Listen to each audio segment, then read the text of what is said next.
فوجی تنصیبات پر حملے کریں گے تو پھولوں کے ہار نہیں پہنائیں گے، نتائج کا سامنا کرنا پڑے گا۔ وفاقی وزیر قانون اعظم نذیر تارڑ کی 9 مئی ملزمان کو وارننگ، بولے ہمارے سابق وزیر اعظم کے لیے عدالتوں کے دروازے کبھی نہیں کھلتے تھے، وہ پیدل جاتے تھے، آج کل تو وی آئی پیز کے لیے دروازے بھی کھل جاتے ہیں۔ میرا نہیں خیال کہ 26ویں آئینی ترمیم کے بعد کسی ترمیم کی ضرورت ہے، کل کو کچھ کرنا پڑا تو اتحادی بیٹھ کر سوچیں گے۔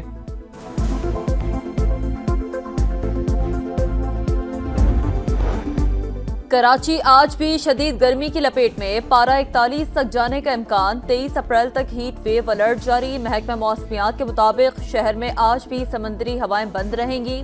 ملک کے بیشتر علاقوں میں آج موسم گرم اور خوش رہے گا۔ کشمیر، گلگت بلتستان اور بالائی خیبر پختونخوا میں چند مقامات پر تیز ہواؤں اور گرج چمک کے ساتھ بارش متوقع ہے۔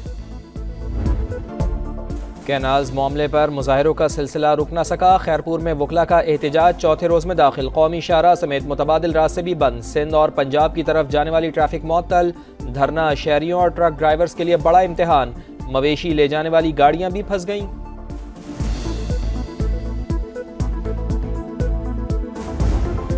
خیبر پختونخوا کے مجوزہ mines and mineral act per assembly ممبران کو آج دوبارہ بریفنگ دی جائے گی، خدشات اور تحفظات پر مطمئن کیا جائے گا۔ 14 اپریل کی بریفنگ سے حکومتی اراکین نے واک آؤٹ کر دیا تھا۔ جسٹس منصور علی شاہ نے قائم مقام چیف جسٹس آف پاکستان کے طور پر حلف اٹھا لیا، تقریب حلف برداری میں ججز، اٹارنی جنرل، سینئر وکلاء اور عدالتی عملے کی شرکت۔ Chief justice of Pakistan Yahya Afridi judicial conference میں شرکت کے لیے چین کے دورے پر ہیں۔ پاکستان روانڈا کی مصنوعات کے لیے پرکشش منڈی، دو طرفہ تعلقات اور تعاون مزید مضبوط بنانے کے لیے پرعزم ہے۔ نائب وزیر اعظم اسحاق ڈار کی میڈیا ٹاک، روانڈا کے وزیر خارجہ کا خیر مقدم، پاکستان کے ساتھ تجارتی حجم بڑھانے کی خواہش کا اظہار، دونوں ممالک میں مفاہمت کی یادداشتوں پر دستخط۔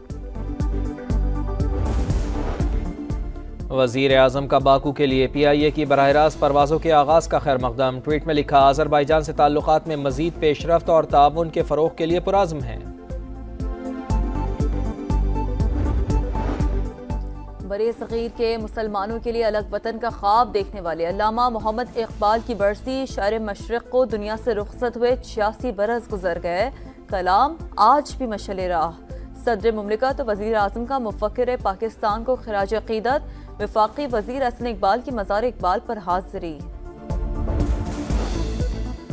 کراچی میں لیاقت آباد ندی سے 5 سال کی بچی کی لاش مل گئی، پولیس نے قریبی رشتہ دار کو حراست میں لے لیا، مقتولہ کو آخری بار فیاض کے ساتھ دیکھا گیا تھا، پولیس نے سی سی ٹی وی فوٹیج کی مدد سے ملزم کو حراست میں لیا، پوسٹ مارٹم رپورٹ میں بچی سے زیادتی کے شواہد ملے تھے۔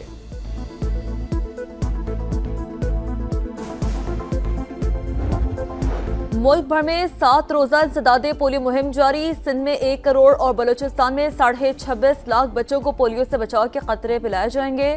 وزیر اعلیٰ سندھ مراد علی شاہ کہتے ہیں بچوں کو معذوری سے بچانا اجتماعی ذمہ داری ہے، والدین انسداد پولیو ورکر سے تعاون کریں۔ بنگلہ دیش نے شیخ حسینہ کی گرفتاری کے لیے انٹرپول کو خط لکھ دیا، 12 ملزمان کے ریڈ وارنٹ جاری کرنے کی درخواست۔ بنگلہ دیشی حکام کے مطابق درخواست حسینہ واجد کے خلاف جاری مقدمات کی بنیاد پر دی گئی، سابق بنگلہ دیشی وزیر اعظم بھارت میں مقیم ہیں۔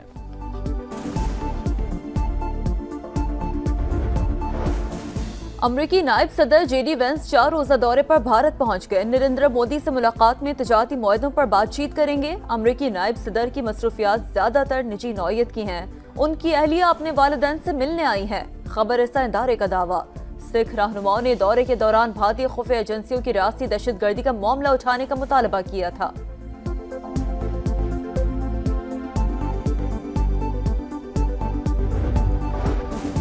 امریکی وزیر دفاع کا حساس معلومات لیک کرنے کا ایک اور واقعہ، یمن پر حملوں کا شیڈیول ذاتی سگنل گروپ میں شیئر کر دیا، نیو یارک ٹائمز کا دعویٰ، الزامات پر پینٹاگون کے 3 عہدیداران کو جبری رخصت پر بھیج دیا گیا۔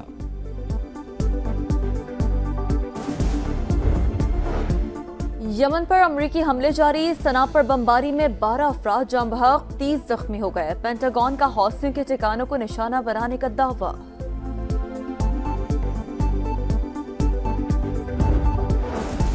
غزہ پر اسرائیل کے وحشیانہ حملے، 24 گھنٹے میں مزید 44 فلسطینی شہید، نتن یاہو کی حکومت کا امدادی کارکنان کو شہید کرنے کا اعتراف، معاملہ غلط فہمی کا نتیجہ قرار، اسرائیل کا جنوبی لبنان میں بھی گاڑی پر ڈرون حملہ، 2 افراد جاں بحق۔ روس اور یوکرین کی ایسٹر کے موقع پر کی گئی جنگ بندی ختم، یوکرینی صدر کا 1 ماہ کی توسیع کا مطالبہ روسی صدر نے مسترد کر دیا۔ روس اور یوکرین رواں ہفتے معاہدہ کر سکتے ہیں، امریکی صدر ڈونلڈ ٹرمپ پر امید۔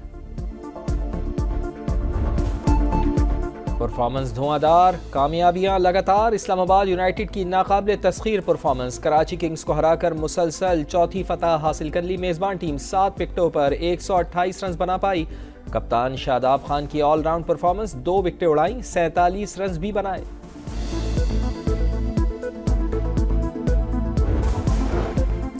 پی ایس ایل کا کراچی میں آخری میچ، کنگز اور پشاور زلمی آمنے سامنے ہوں گے، پوائنٹس ٹیبل پر میزبان ٹیم کا تیسرا اور بابر 11 کا 5واں نمبر۔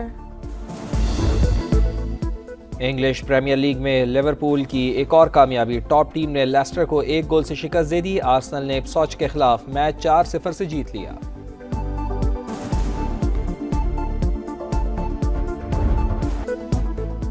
فیورٹ اور ٹاپ سیٹ کو ہوم گراؤنڈ پر مات، بارسلونا اوپن ٹینس ٹائٹل ہالگر رون کے نام، میونخ اوپن میں جرمنی کے زیبروف چیمپئن بن گئے، فرانس میں ہونے والے ٹینس ٹورنامنٹ میں سویتولینا بازی لے گئیں۔ امریکی نائب صدر جے ڈی وینس 4 روزہ دورے پر بھارت پہنچ گئے، نریندر مودی سے ملاقات میں تجارتی معاہدوں پر بات چیت کریں گے۔ امریکی نائب صدر کی مصروفیات زیادہ تر نجی نوعیت کی ہیں، ان کی اہلیہ اپنے والدین سے ملنے آئی ہیں، خبر رساں ادارے کا دعویٰ۔ سکھ رہنماؤں نے دورے کے دوران بھارتی خفیہ ایجنسیوں کی ریاستی دہشت گردی کا معاملہ اٹھانے کا مطالبہ کیا تھا۔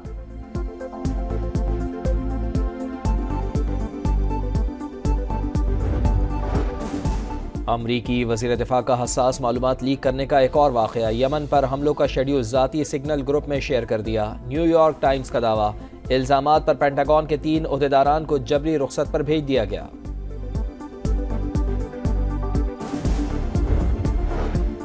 یمن پر امریکی حملے جاری، صنعاء پر بمباری میں 12 افراد جاں بحق، 30 زخمی ہو گئے، پینٹاگون کا حوثیوں کے ٹھکانوں کو نشانہ بنانے کا دعویٰ۔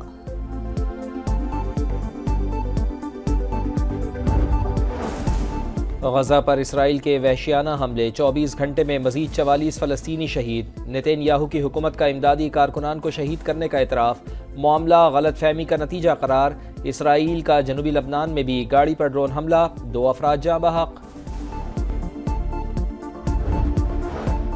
روس اور یوکرین کی ایسٹر کے موقع پر کی گئی جنگ بندی ختم، یوکرینی صدر کا 1 ماہ کی توسیع کا مطالبہ روسی صدر نے مسترد کر دیا۔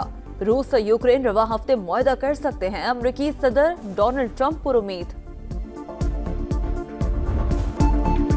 پرفارمنس دھواں دار، کامیابیاں لگاتار، اسلام آباد یونائیٹڈ کی ناقابل تسخیر پرفارمنس، کراچی کنگز کو ہرا کر مسلسل چوتھی فتح حاصل کر لی، میزبان ٹیم 7 وکٹوں پر 128 رنز بنا پائی، کپتان شاداب خان کی آل راؤنڈ پرفارمنس، 2 وکٹیں اڑائیں، 47 رنز بھی بنائے۔